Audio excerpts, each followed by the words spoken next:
কি হয়েছে কি হয়েছে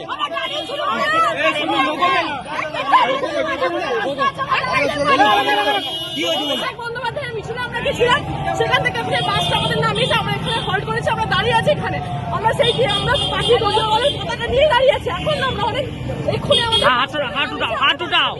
সবাই মিলে মেনে নিয়ে দাঁড়িয়ে আছি। বিজেপি